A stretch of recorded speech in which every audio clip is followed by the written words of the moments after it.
Hello, everybody, and welcome to Power Street Theater's Behind the Storyteller. I'm just gonna give everybody a little time to get logged in, tuned in. If you want to grab water, do that now. We have a really great show coming up. If you're not familiar with Power Street Theater, where have you been? But it is a Philadelphia-based theater company that gives access to local artists, and they do a lot of really cool programs like this one. And so I'm here to talk to some amazing artists about a personal monologue that they contributed to Power Street Theater's Storyteller Spotlight. So hopefully you got to check that out beforehand. If not, you can definitely check it out after the show. But we are going to be talking to the artist behind that piece and getting to know more of their journeys and what inspired their personal monologues. So I am going to bring out, hopefully by now everyone's settled in. I am going to bring out my guest for today. I want you to welcome to the show, Anjoli Santiago. Hey. I always wish I had a studio audience for these things. When we hear the clapping in our mind. If you're tuning in on Facebook, Instagram, just make sure to clap it up so that we can feel the love. Thank you for being here. Yep. So first of all, I want to thank you for being part of this. As I mentioned, you did a personal monologue for the Storyteller Spotlight, and so that's going to be available everywhere for anybody that hasn't seen it yet. But I got to see it, and I absolutely loved it. We're obviously going to talk about that in a minute, but first, for the people who may not be too familiar with your work, I want to give them a little bit of background. So Anjoli is an actress and a poet from Philadelphia, and she's collaborated with several theater companies throughout the city, including Power Street Theater, to bring storytelling to audiences of all ages and diverse backgrounds. So really excited to have you here. I wanted to ask a little bit, how long have you been working with Power Street Theater? Because I know that you've obviously done things with them in the past. I'm a little bit new to the family, so just wanted to get an idea of like how long you've been part of the team, what kind of cool stuff you've gotten to work with. So I have to shout out Asaki Kuruma here because Asaki's been telling me about Power Street for years. But when Power Street happened and started like the inception and bubbling up and coming up around Philadelphia, I actually had moved to New York. So it wasn't until my return from New York in 2016 that Asaki finally made it happen. She's like, there's an audition for Las Mujeres. I hadn't acted I took at least a 5-year hiatus from the stage. So I was like, I don't even know if this is worth anybody's time, but I did it. I auditioned, I got the part, and I haven't looked backwards. Power Street Theater is a beautiful community. They are so welcoming and supportive of their local artists, championing the spirit in Philadelphia for access to theater. So I love everything about Power Street, its members, and just the vision of it. So I've been really grateful to be a part of Power Street since 2016, working on several different projects almost every year. I love that. And I love that you're like multidiscipline. I feel like a lot of artists, it's like we just love to create, and so we get to take part in like so many different facets. So I'm glad you found your way back to it. I don't know what happened those 5 years. Life happens, but I'm glad you found your way back. Yeah. I did also, so I know, Power Street, obviously they have a mission to make arts accessible to the community that they serve. And I know that that's also very important to you as well. In the past, you've been a teaching artist, you are, an education specialist. And I'm just wondering what inspires that for you, and like, why is it so important for you to, give the arts back to your community? Oh yeah. I mean, I think it goes back to the idea that well, growing up in my family, I was always the outward loud creative one, and my mom was the quiet creative one. And then my brother and my father never really connected themselves to creativity, but like seeing the different levels of creativity within my family and then within my whole family unit and then my friends, I just kind of realized that a lot of people just classify themselves as non-creative and shut the door and that's it.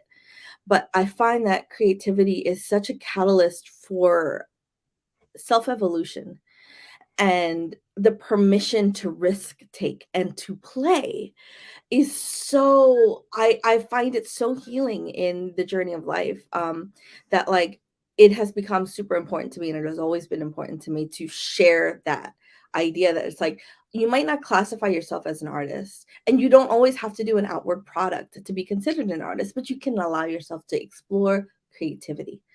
And so that pushed me, when I became a quote unquote professional artist, actually making money for it. I always did teaching artist work, and the work that I always did, I tried to find communities where theater wasn't popular or accessible. And it was always important to allow the youth that I worked with and the adults that I worked with to experiment and to find a supported space to just play. Creativity to me is equal to play, and play is so underrated as we get into adult life. They're like, "Why are you playing?" It's like, "Why aren't we playing even more?" It's so liberating, and again, it's the key to, I think, a stabilized mental and emotional health.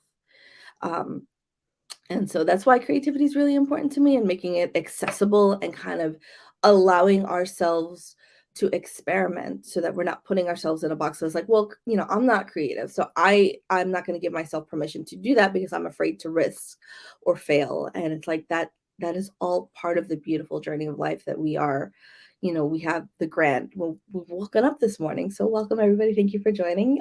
You can be creative. Just give it a go.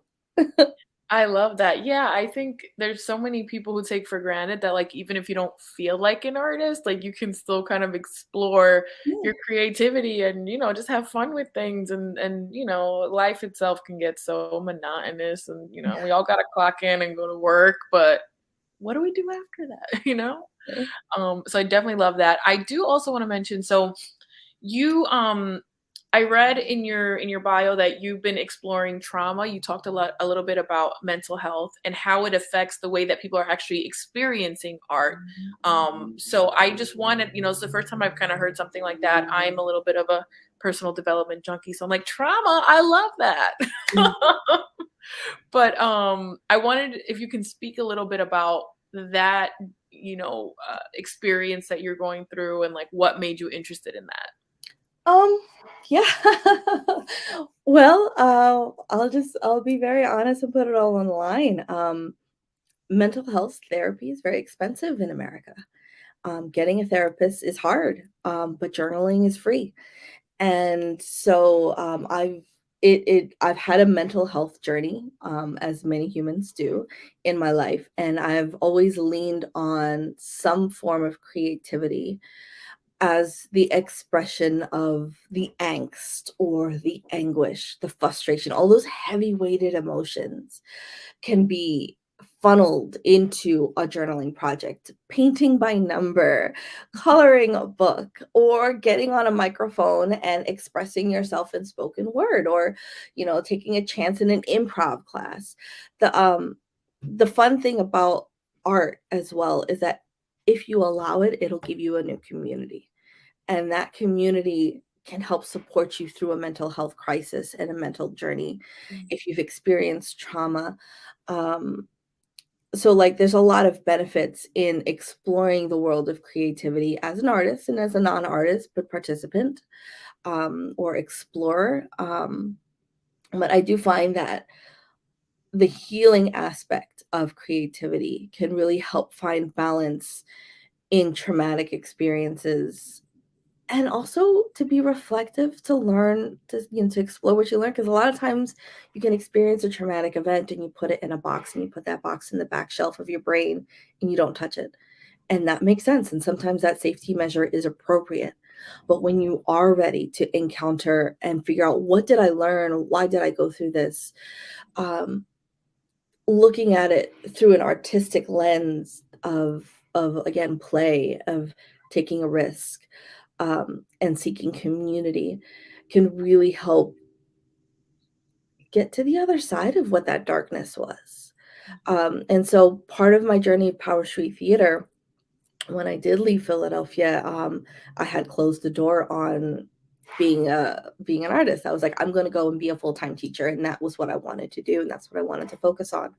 I still ended up being a creative arts teacher in addition to being a special education teacher in the South Bronx. So the arts has always trailed me no matter what I've done.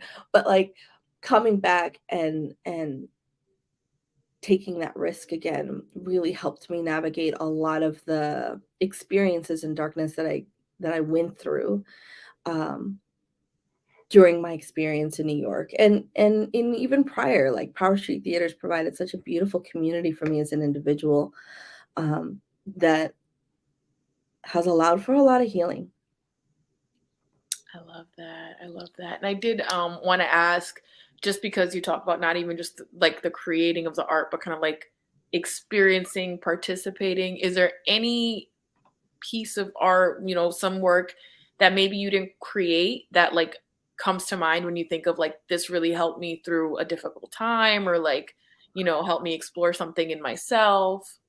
Yeah, I mean, an artist I've always felt who's been able to, and this is a popular artist. It's not an underground revelation, but it's Frida Kahlo. Like her writing, her paintings. When she came to the Bronx Botanical Gardens, the botanical gardens in the Bronx, I went. I must have. I went like 5 times, and when she came to the Philadelphia Art Museum, I went like 3 times, and that's just because like there's something that she is able to capture that makes anguish visible, tangible, relatable, and like it's just she allows me, by examining her work, she gives me a new vocabulary that I didn't know that I had.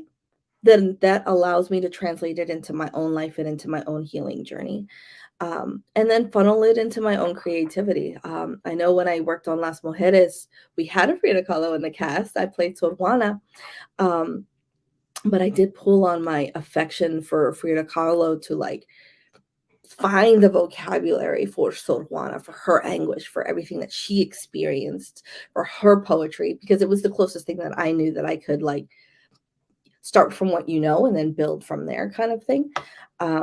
So yeah, I have to shout out Frida. I have my guest room I call the blue room, and it's the Frida room.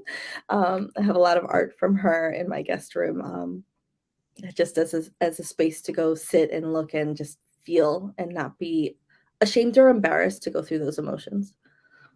I love that also because I mean, from what I know, you're not actually like a visual artist in that respect of like Mhm. painting. So Yeah, like the way that it can resonate even when it's like a different medium, I think it's super cool.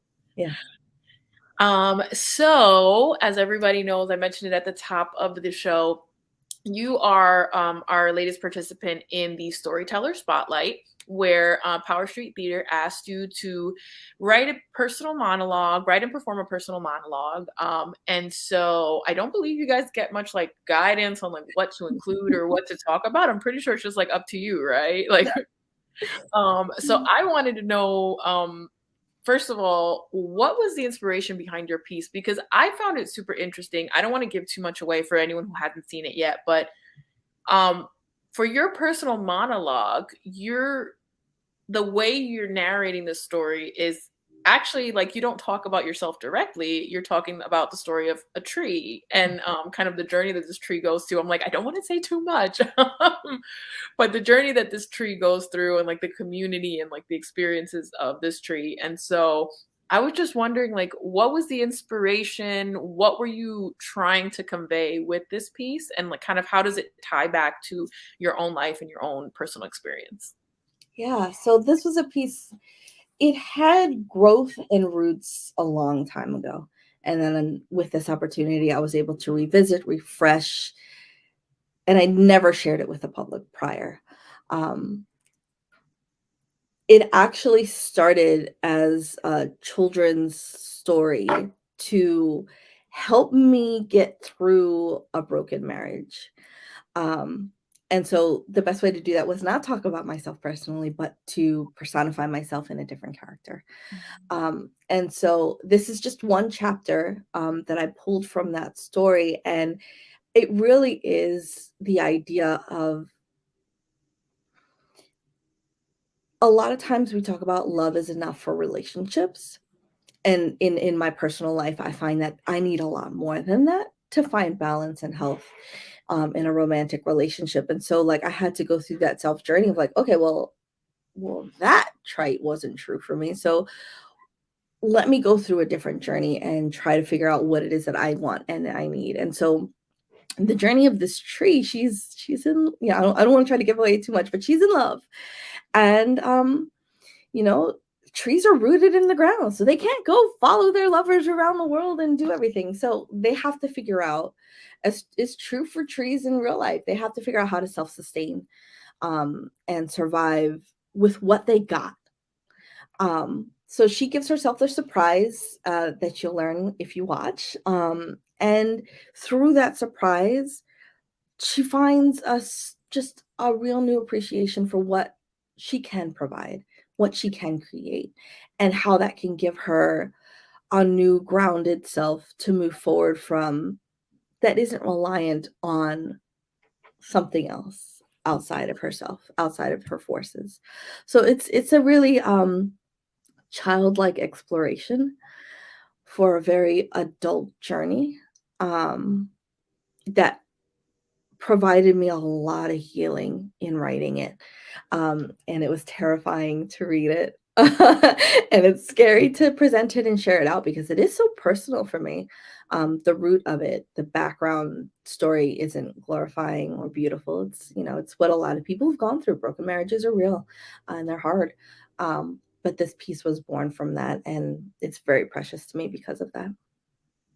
Yeah, and I just want to say again, anyone who hasn't seen it, please make sure to check it out because it is absolutely beautiful. I also want to mention, the task was to just perform this personal monologue, but I love that. I mean, maybe it's like your theater background coming in that you're like, I'm not just going to perform this in my living room. Like, I am going to give you the scene. And so it's like even the visuals are very beautiful. Like Yeah. your look, you're like in the middle of like this like forest, and I'm like, this is, I feel it. Like I feel like I'm there. So I'm so glad to hear that. yeah, for sure. I'm like, she was not taking this easy. She's like, I'm going all in on this. So I love that. I do have one last question. I know you've been an artist for like 20 plus years, and obviously, the ups and downs. You kind of mentioned that, sometimes you got to take a break, sometimes you come back around to it. But I'm wondering, is there anything you wish you would have known earlier in the game? Some piece of advice that you can give to other artists who want to have that same kind of longevity, because it's hard out here to stay persistent, consistent. Yeah. Anything you can share? Yeah, I think it's definitely give yourself the grace of the break, and trust the quality of your work. Um, I did put in 7 years. So I did put in the work. I did put in 7 years of full-time acting, working, doing the hustle, freelancing, teaching artistry. And then I gave myself the grace. I was like, you know what? I felt like I needed to try something new and just see if I could do it. See if I could do full-time teaching, because it was also, education is equal on my platform of passion for arts education, arts access, and creativity. So I wanted to explore that. And like I said, I took the 5 years off and I came back and my work stood for itself. People remembered me. The relationships that you curate, always be graceful to yourself, be mindful of the human and the others, and put your best self forward when you're working, because it's those relationships that will bring you back. And Philly is small enough that people will remember you for the good and the bad.